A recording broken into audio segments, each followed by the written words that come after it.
report today,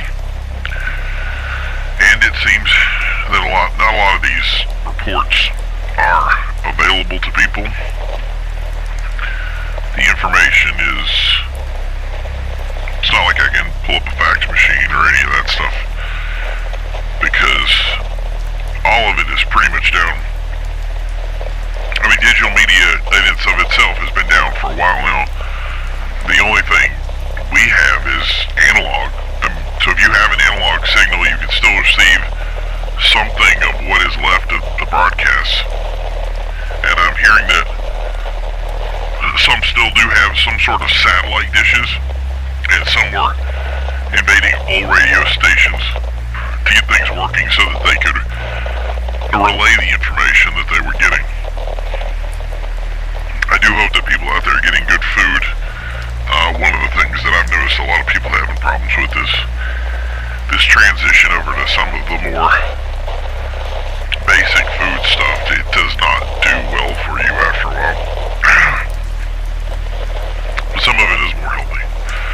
Many people didn't know or were not aware that a lot of this old media had went over to digital, and this was a while back, and that made it, everything was more difficult because of it. It needs a way to be tuned into old devices.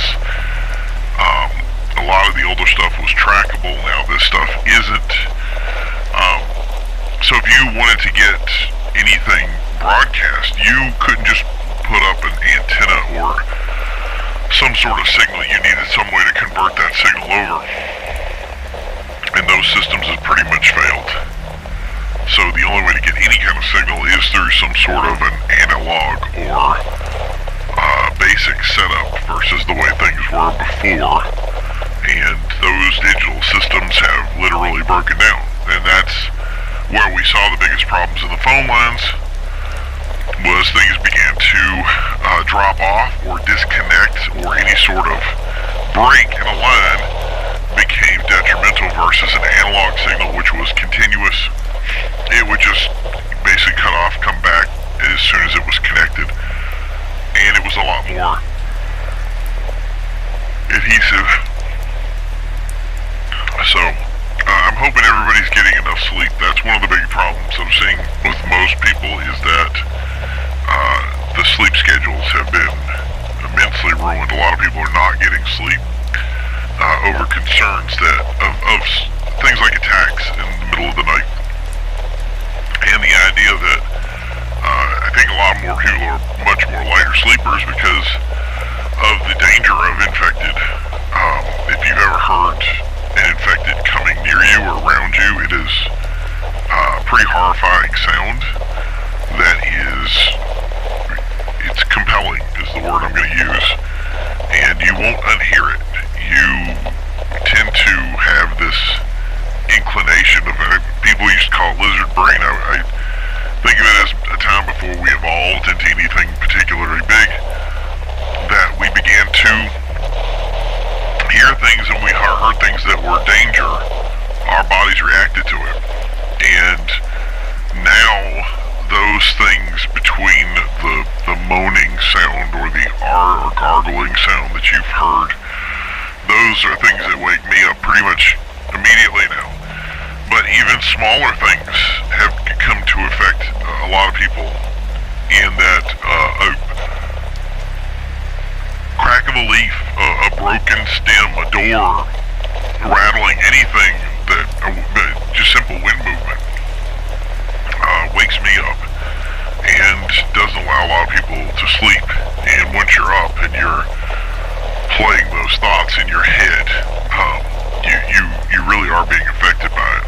I have heard of people doing things like running tin cans together, putting pans or some wood or something of that nature at doors or windows, so if something does break through, you can hear it.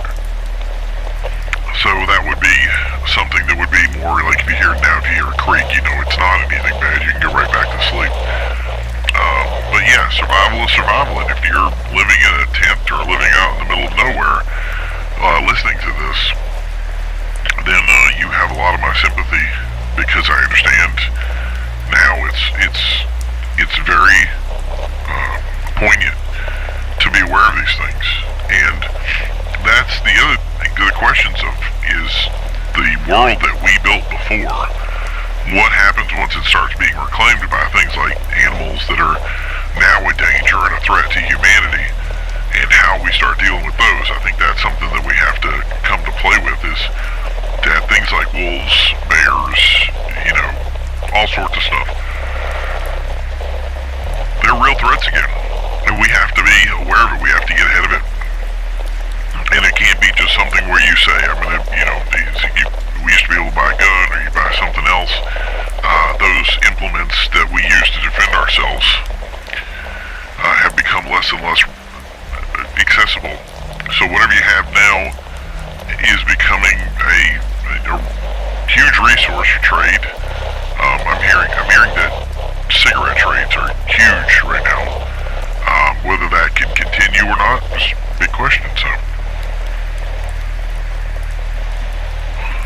I don't know about roving bands of sellers or anything like that I've heard about, but I haven't seen anything like that.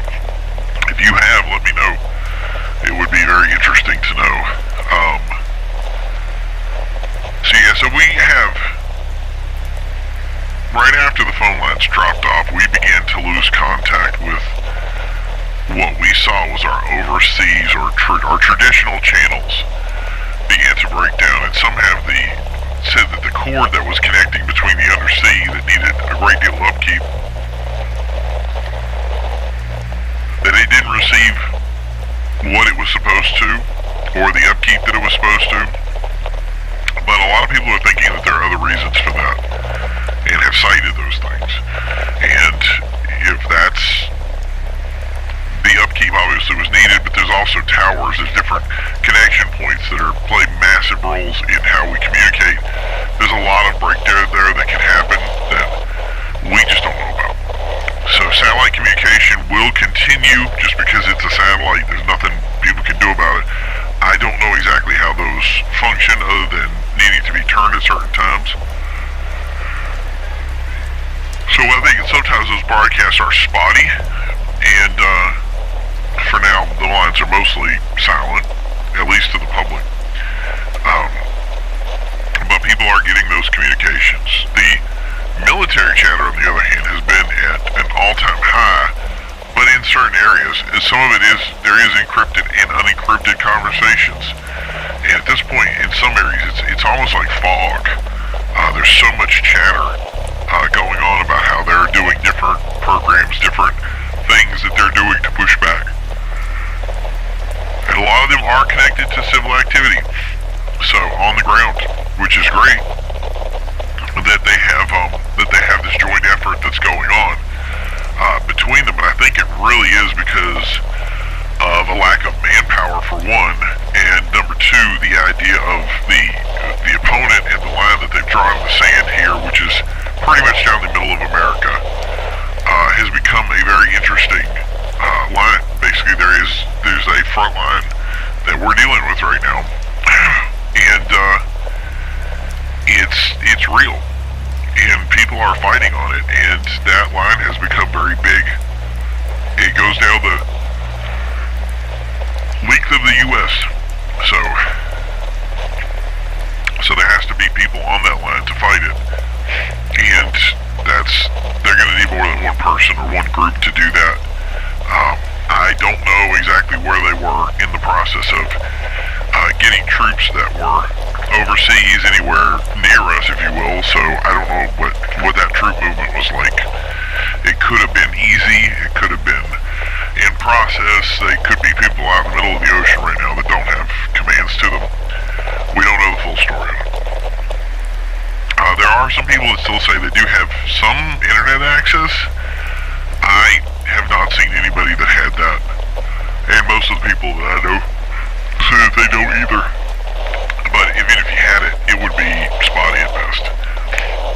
So, where there was a message of hope that was broadcast earlier today, unfortunately I don't have any way of recording it, but I want to say it's something like along the lines of the United States government has continued to function to the best of its ability. The powers in control have moved to backup bunkers that were planned from the beginning, but not to visit any government buildings. Obviously, there have been losses in representatives. It really is the question of what is the lines drawn in the sand when it comes to different states and how they function. But again, there are certain states that have lost representatives, and they're doing whatever they have to do to continue doing what they do. Whether or how that is a functional effort is the real question here. There are government services that continue to take action, and they said that very clearly, that they were aware of this growing threat in the U.S. And continue to mobilize resources against it, all available. But that, I have to ask if this is anything other than bluster. The announcement seemed to come from a military source, not an executive branch or a representative branch, or even someone like the Speaker of the House.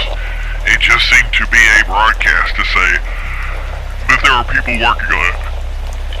So there is no word of a coup or any change of guard, but it seemed that it was more of being an aggressive move than it was a lateral one. The idea of people are taking action, but I'm sure that that action is very blunt. And do those leaders still, that we know, still function as leaders? We don't know. We only know what information is being forwarded to us. We have asked the sources that we have to keep an eye, and this includes everyone now, not just people that we come in contact with, but if you are in these areas, to keep your eyes on any sort of activity, including military troop activity. Much of these military resources have been spread out due to using staff to engage their specific areas. We were told that those wishing to take independent activity in military roles, such as clearing out personal cities, at this point was allowed by leadership. That going out with different groups and clearing out areas was exactly what they wanted. So if someone was leaving to visit family or leaving to do whatever, there is no official leave anymore because you are on the job. But to take those activities to go out and rescue people that you know and bring them back behind the line. So they're holding a line, and it's drawn down the center of the U.S. It's a group of men, usually called fire groups, that are entering into these more dangerous territories and crossing this line to see if anyone is still alive. And one of the big things, I'm sure, is connecting to other military bases or military functions to get orders to them so that everybody knows what their plan is going forward. I'm sure some of these bases, what we heard was that these bases were being used as centers, if you will, to stay together. And this was also in missions to relay supplies, which that's a lot of discussion as well. So there's going to be a need for bullets, there's going to be a need for other things. And how are those things going to be produced if these companies are no longer making things? So, and that really brings to the decision, what is going to be the plan to make items that are needed in the future. That's going to be something that's it's going to be definitely in talks between all these different groups and people out there. And I don't know who is putting these things together is really what the biggest problem is right now, and I don't think many people are. I think if they had made a broadcast to say where people should go or what they should do, that would have probably been the most indicative. But I think the idea that many people who are on the East Coast believe that there is no place to go, and I think that's the biggest problem that we face, is that there is a line being drawn in the sand, and there is a place to go, and that's the idea that whether that's safe or not is another question. But rather than stay hidden where you are, unfortunately, there's a lot of people that don't have access to the ability to hear these broadcasts, and this is why we say so much to share this stuff to other people. And again, most of this information that we're hearing, that we're going to pass on to you, is just information we picked up in communications. There's no network of reporters that we have anymore that can go out and get on scene and say, this is what we have. We're just doing our best to connect with anybody that will connect with us to say this is what we've seen. So there's a lot of creative license that may go into certain descriptions of how things are. Sometimes the information is conflicting. It's very anecdotal. The news broadcasts today are a lot different than the way they used to be. Military forces we do know are on the line, and we're working directly with civil troops to better engage the threat of this virus or infection. But those fire teams, they don't have the same assurances once they move into each area. So once they move towards the east and go into these more involved areas such as cities, the assurances they have are less and less. Many of these places have taken their own action to defend themselves, and what that action is questionable. They may be in the place to say that anybody who is, no matter whether they seem infected or not, become targets, and that's something that everybody needs to be aware of. So some of these guys are forming teams, obviously, to go in and go for their family members and to also reach out to other people. But I think that that's something that they should be commended for. They should be told this is what we do. But what I'm hoping is that if there's those who are in those areas, that we should start knowing where they're going so that people who are there can let people know or continue to update them. One of the biggest problems we saw was that there were people that were agencies that were going in to try to save people, or had signs or symbols or things that were left to say that people needed help, and when they were entering those areas, that those people were no longer there, or I'm going to use the words no longer need help. So there has to be a way of keeping an updated thing that said, we're still here, we still need help.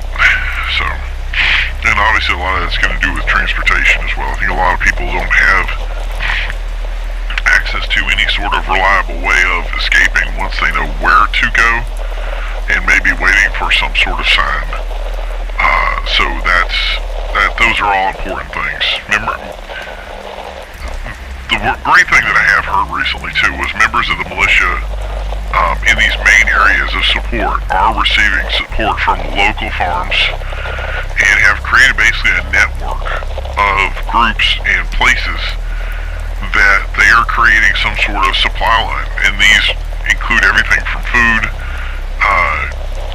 things like cigarettes, any access they can to allow them to continue to patrol that main line, and have been very friendly with obviously defending of these different areas as well. And I think it's been basically a payback for the unending support that some of these groups have given without question. And I think it's been very noble.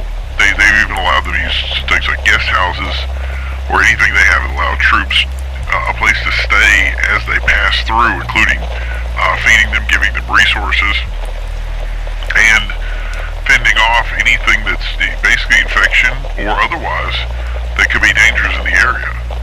And that's such a rewarding thing to hear. Just anything east of the Mississippi, though, it's going to be tough to move through since you don't have that support line available. And I think that's pretty much how this line formed, is because there was a fallback point that became this is where we're going to make sure that nothing moves further west on that line, and those areas were able to defend and start to move towards the east and continue to set up defensive areas there. So the support is great to hear. We like to hear more of it. So if there are people out there who do have farms in areas and they're still managing to hold out, to use these as sort of base contacts to provide support for militias and other agencies that are moving through, National Guard troops, that kind of thing, that can help people. So militia is also related. They have encountered scavengers or what there's been various names for these. There have been reapers, ravagers, raiders. Any ragtag group of individuals, usually gang-oriented, that are trying to go from place to place, and they've been pillaging anything that they encounter. So unlike the infected that don't know what to do with a boarded up house, they don't know to look for it, or the idea that there's somebody inside, these individuals can specifically target areas where they can see, so a boarded up house with lights in it, or looking at areas like seeing some sort of living condition where they know their resources. They would go through, for instance, a cul-de-sac and just clear out the area, and do not care if they're living individuals inside. They will take from even anything and usually target the idea that there are people that are really there and using them as resources as well. So I don't know if that includes some sort of, I even want to say slave labor, but I don't want to say that. Some of the concepts that we're seeing baffle the mind, and is stuff that really feels like we're going back to the Dark Ages. But we have to be honest about those things and take the necessary steps to understand that they're happening, and take preventative measures. People that are holed up in bunkers, shelters, they have put out several warnings on these groups, so we know that it is happening. Some bunkers were people trying to break in or take control of the bunkers, and some of these are simple as bunkers that have like 3 or 4 people in them, and they'll open their door and they could be in trouble for that. And now they've empowered basically a new enemy. So whether that is going to become something big or not, I would tend to think no. But the idea that if you are still, in some respects, out there waiting for, or hold up for some sort of support, that it's important that you understand what that entails, or what could happen. Make sure that you know the support that's showing up is support, because it's very easy for someone to say, hey, I'm here to help you, and the truth is they're not there to help you. They're just somebody else trying to survive, but they're not doing the right things. So yeah, still the civil defense, on the other hand, their priority has still been broadcasting or watching out for your mental health and physical health. They've decided that instead of food, they have been dropping pamphlets about how to survive in this situation. Some were at least good enough to say how to make it, for instance, an antibiotic or treat wounds. But they seem to focus more on the idea of breaking down mentally. And I would just like to say publicly to any kind of civil service that the little information that we're well beyond that at this point. I know that my mental health is not where it needs to be. I'm sure that there are a lot of people that are much, much worse. The idea of doing bad things is not the right thing to do, but we know that there are people who are taking action now to embrace the chaos that they feel, those who do not take other options. So the idea of, we know where this path can go, and sometimes it's worse than what we think it could be, is important. So the goal, I think, is not to become part of the problem, become part of the solution. So I think that the best thing that people can do, just like we have a broadcast, is you take that mental energy and you say, how do I take those feelings and drive them into something that will help others, instead of what some people do, which is take those feelings, and there's some people fall apart, and others who take those feelings and strike out at others, and maybe in some sort of awkward vengeance for the world. And the second has no future, while the former does. Like I said, it could be as simple as making a broadcast. It could be as simple as making food, water. What is your skill? Remember to take that skill and continue it. There are a lot of trained activities out there that really are needed, and I would be under the impression that a lot of communities are trying to band together, that there are still people out there that want to form these communities, and right now our trust is very high for people living in our country, because we want to help our neighbor But how long does that last before we find out that our neighbor is not really thinking about us in our best interest? And right now is the best time to start forming these alliances, if you will, so that we can start to clear out what we have and take stock of it, and then push back on anything that may be a common evil, if you will, most notably the infection itself. And obviously the underlying thing that is to fight the infection is going to be a primary thing to do. So there are steps that we have to take right now that are in place that are starting to happen.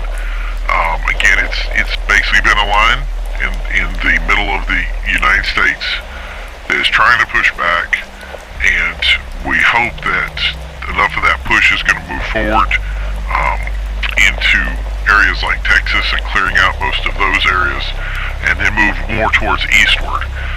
But there is no timeline on that, so we don't want to build up anybody's hopes in the idea that, you know, there are a lot of people that I'm sure that are still sitting around, and there's been enough time, but they're coming up on time with people who are getting probably hungry, that need support, and they're not going to be sitting in shelters just waiting to fall apart. They're people that are going to start taking action, taking up leadership roles, and we want to make sure that the right kind of people take those roles and do their best to defend people everywhere. And remember that at the end of the day, you are still a U.S. citizen, and that is a good thing. Or if somebody outside of the U.S., you know, if you're living in Mexico, Canada, those areas, remember that you still are, you know, you're a Canadian, you're a Mexican, you're, you know, French, you're British, you're German, you're whatever. You're that person that you need to come together as a group and defend yourselves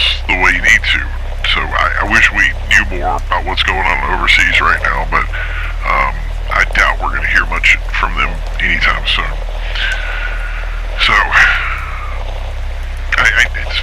it was funny. We were talking about this the other day. People say the weirdest stuff. I was asking somebody about something, and they counted back to me. They said, "I wonder if my bank account and that the houses that they owned would still be there when this blew all over. They just go back to the bank, they still had their debit card, put their debit card in a thing and pull out money that was in the bank." And it was such a crazy thing to hear. Like, it became so foreign. But the idea of realizing that people aren't really coming into this new, and I hate to say the new normal, but that's exactly what this is. Like, there is no bank account anymore. There is no ATM. It's survival. The rules have gone out the window. But it really tells you how many people that still tend to cling to what was and don't embrace the reality that they're living in.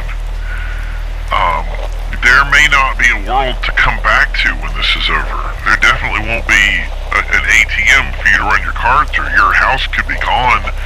It could be ransacked, burnt down. The bank is undoubtedly sacked. There's nobody reporting to work. The quarantines pretty much stopped that from the beginning, and as things got worse, it just got worse and worse. And I mean, if there was a bank out there, I'm sure some idiot tried to rob it. So they're carrying around bags of worthless cloth right now. The people who did have the money, they took it and ran. And the rest of the digital cash that was left, it's gone. It doesn't exist. The electricity that flowed through those systems that made those things exist, at least on little screens that popped up and showed their value, those programs don't function now. They don't have any data to pull from. There's nobody at the New York Stock Exchange right now calling off numbers and yelling things. That place is covered in infected. And walking up to it right now would probably look very quiet and unassuming, but the second you walked in, it would be like uncovering bees. They would just start swarming, and there would be no way to even escape once it started. We've seen and heard that on so many occasions about how things just turn around. So yeah, you have to be very careful walking into these areas of not knowing what you're going to get. And there's guarantee that one infected got two infected, then that two got four, and that four got eight, and that number went off the scale. And then we found out that, people were dying and just coming back, and we're talking, 50,000 people a day or more, or 600,000, or whatever the number is. It was off the scale. And each time we flipped the switch, the number was doubling over. There was no way to slow it down. So people, like I said, there's no way you're going to be able to go back and link up to your 401k or any of that. That stuff it poofed away in the wind. The government would, see, that's the question that I always said to the government, would even know that if it does come back, that it would have an immense bill to pay out. Lawsuits, for instance, about how this is done. Where did it come from? What happened to it? Why is it here? What wasn't done? And I'm sure there's a lot of failed things that weren't done. So I think for them right now, it's just better that they let it all collapse. And maybe that was the plan. Maybe that was the idea from the beginning, is once they knew that there was nothing that they could do, the whole plan was just to let it fall apart. That they engaged all the things that they said, all the payouts that went out to enrich any sort of response system that was put into place. And once those things were put into place, the original plan that was put together, which was obviously top secret, just was the idea of just let it fall back, draw a line, and call it a day. And that's pretty much what we have right now. And they just take their if you were anybody that had any kind of real power, they just take their nest egg and they disappear into the night. And they're surrounded by military, gated communities. There's a lot of places I tend to wonder if they're still standing that thought that they had a place to fall back to, and what ended up happening was there was no place to fall back to. There is no safe place to be, even cooped up in a bunker or vault someplace, with vitamin D pills to make sure you don't need the sun anymore. That became very much a wake-up call, I'm sure, for many.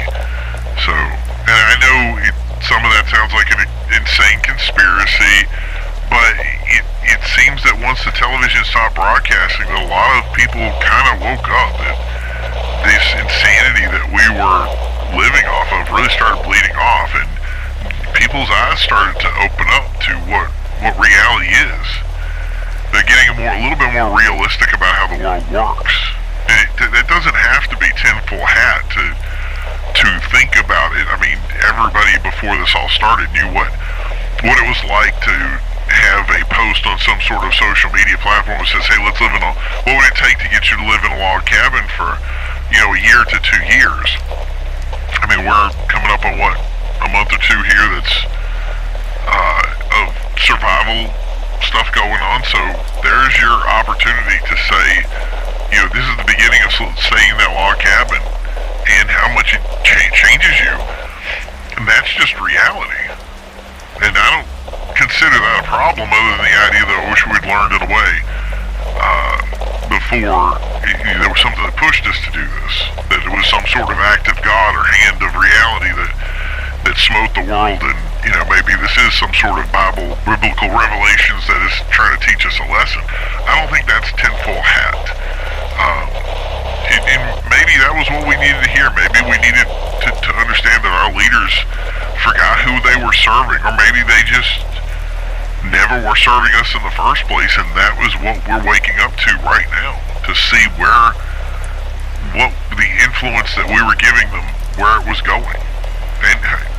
And that's, who am I to say? I don't know. I'm just one person that, is sitting in the middle of pretty much the worst catastrophe of humankind, what many have called the apocalypse, and I think that now we alluded at it, we joked at it, we thought it was no big deal, and now here we are in it, and I know that I'm not the only one to say, and I'm very self-aware hindsight is 2020, that none of us were prepared, me included, for what a real apocalypse was about.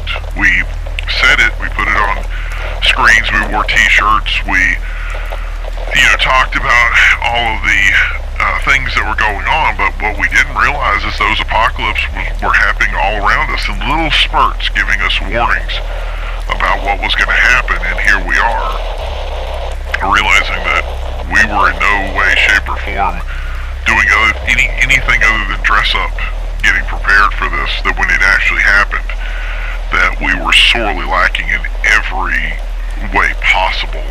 We were not healthy, we were not thinking right, we were relying on other people, and when the phones stopped working and the internet stopped clicking and the television broadcast stopped broadcasting and our leaders stopped telling us where to go,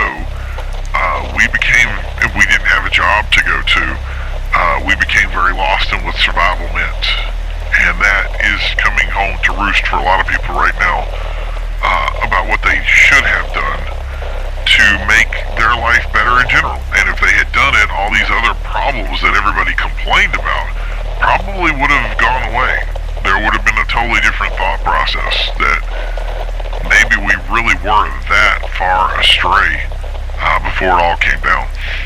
So today's value is now 100% resources. If you have resources, if you know how to find them, if you know how to make them, you are a person of value. And how people deal with people of value or those resources is really going to come down to whether we have a future or not.